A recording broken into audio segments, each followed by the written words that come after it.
Today, I'm going to cover 8 mistakes that a ton of Clash Royale players make and should try and fix as soon as they can. Starting off with tip number 1, defending when sometimes you should just be going all in. Now, this is a concept that maybe a beginner won't immediately grasp, but as you play the game, you'll realize there are certain times you just can't defend your opponent's push. Whether that's because of your starting hand, what cards, they played a Mega Knight Prince first play and you have nothing. It doesn't necessarily matter how you got into that situation. Maybe you made mistakes to get into the situation in the first place, but once you're in a spot where you can no longer defend their push and every card you'd be playing is just going to half defend it or, not defend it fully or not defend it at all, you should be ignoring what they're playing and going all in, because even though it seems like the opponent has a billion more elixir than you realistically have the same amount of elixir. So if you didn't just give them a +7 elixir trade, you're going to be able to match their elixir since they spent all of it on offense. You can spend all of it on offense and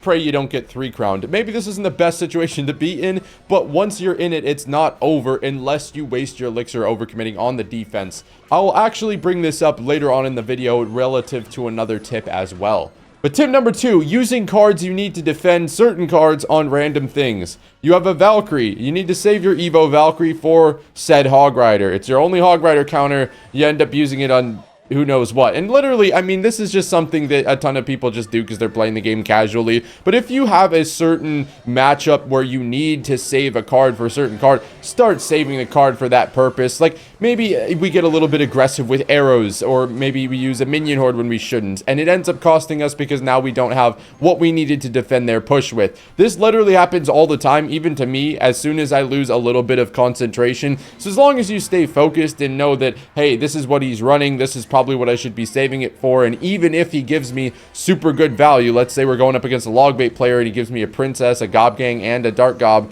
unless I have something for that barrel, I need to save my log. Now this is sort of related to tip number 1, but tip number 3 is there are too many times where we are wasting cards and spells. What do I mean by wasting? Let's say we have an offensive push and we decide to just vines the furnace that he has on our golem, which ends up not really doing anything but just feeding him 3 elixir, or I just randomly zap, or I just go baby dragon behind my dead golem push, and the baby dragon gets like a total of 150 damage and dies, and now they have a big counter push that I probably could have used the baby dragon to defend. We can't be overcommitting and overextending to pushes like that and wasting cards or spells. Of course, it's not only on offense, sometimes it happens on defense too, like we're just throwing, a zap on their e-golem push. At that point, you probably already lost, but you can see what I'm saying. You don't want to play a card to just back up the push, to just do something. You want to play it with purpose, and you want to have a reason for playing that card. You don't just throw the minions or throw the vines or throw the miner, just, screw it, the miner's going to back up my push, I guess.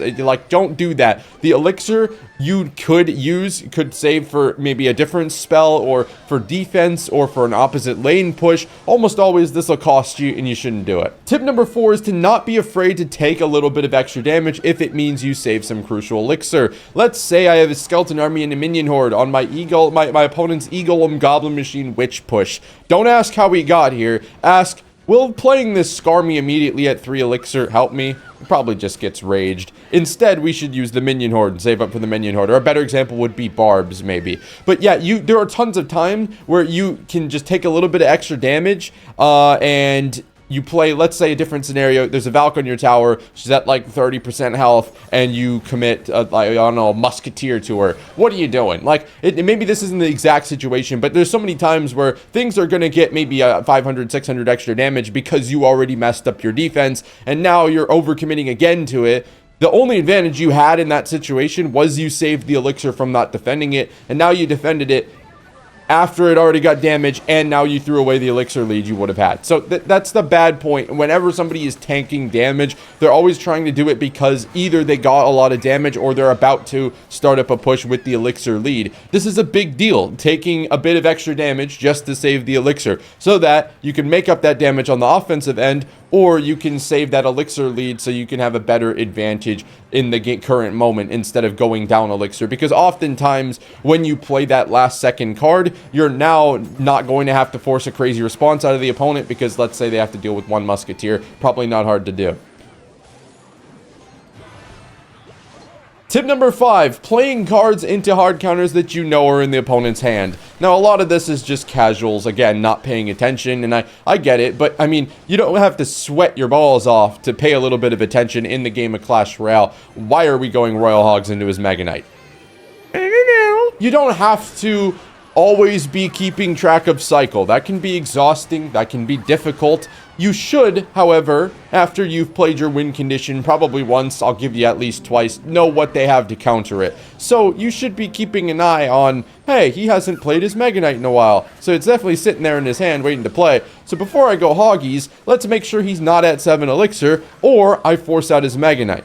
That's usually how it goes. Or you could split your hoggies, or you could do whatever. It goes for any situation. You shouldn't be going with your win condition directly into an opponent's counter, because not only is it going to get full countered, unless you have a way around it. If you have a way around it, that is what it is. You know, whether it's a prediction, whether it's a freeze, whether it's who knows what. Don't play directly into that, because not only are they going to full stop it, they're also getting a counter push. That is not what we want at all. Tip number 6, leaking elixir because you just don't know what to do. Now, this is a thing that you shouldn't be too hard on yourself. This is mainly new players, people, even existing players who are playing a new deck for the first time.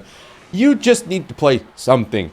Something, even if it's the wrong thing, is usually better than playing nothing. Now, this doesn't always happen, but if you're sitting there leaking elixir, your opponent, especially in double and triple, your opponent's just getting an unfair advantage. And honestly, you just need to take yourself and just think. Just play, just even if it's the wrong thing, you could go back at the replay afterwards and look at, hey, this was the wrong play to make, shouldn't do this, mental notes. But you need to just play something instead of leaking elixir, because leaking elixir, even I do it when I'm playing cycle decks sometimes, I don't know what to play. You need to force yourself to just play something and correct it later, because if you play nothing, you're not getting better, and you're giving your opponent unfair elixir lead, which is just going to make everything harder and, yeah, much more painful. Tip number 7, playing defensive support cards too high up. Now, this could be something like, my opponent goes God Machine in the back, I go Musk into it. I probably shouldn't go Musk into it, because by the time the Musketeer starts engaging in the battle, she's almost at the bridge, and now it's really hard for me to keep her alive. She's also getting nuked by the God Machine. There's just so many times where your support cards are things that should be near your tower or near the bottom middle or near, you know, the bottom right of your tower. Now, this is something that you'll pick up pretty easily. You'll start to notice, hey, my Musketeer gets a lot more value when she isn't, you know, 3 tiles away from the bridge. And this is literally just a mental thing. Like, placements are cool, yeah, and that's not necessarily what needs to be fixed here. It's just either cycling them in the back at the wrong time, just playing them too high. Your cards are, especially like Executioner, E-Drag, I-Drag, they're dangerous because they can't be killed that easily. Spells don't deal with them like for a good elixir trade, and so if they're sitting at the bridge and I can kill it with my mini P.E.K.K.A, that's a problem. You should be playing them as deep as you can to still get value so that they can't be killed by the normal support troops. The only thing that could kill them would be spells, or I guess the freaking Goblin Machine rockets, and that's going to be really annoying for your opponent to deal with, because it's just going to sit there and rack up great value. Then, since they're healthy, you get a counter push. Tip number 8 is timing pushes incorrectly. I, again, do this all the time when I'm not paying attention. When I'm playing on autopilot, I time pushes incorrectly. Now, this is, you know, something like I went Golem. Why did I go Golem at the wrong time? Well, because my opponent can now pressure me. I am forced to respond, or else I'm going to be put in a bad spot. This can always be different based on the matchup. Don't worry about this. But basically, I go Golem, I'm forced to play defense, and now I can't back up my Golem. So therefore, my Golem isn't good because it's getting countered for cheaper elixir, and I spent all my elixir on defense. And unless I flawlessly defend his push, which is almost never going to happen after you go with the tank in the back, it's not worth it. And even if it does happen, you still wasted an opportunity to go in with your own push, because while you were busy defending your opponent, they were defending you. They have a counter push. You maybe have a counter push. It's just different. You should time your pushes correctly. You should time your pushes when you can either ignore or force your opponent to spend a lot of elixir on the opposite lane, which you don't have to commit to, or they can't pressure you immediately. Usually they can always pressure you, but if you're smart and you know what they're playing, you can make it so that you time your push.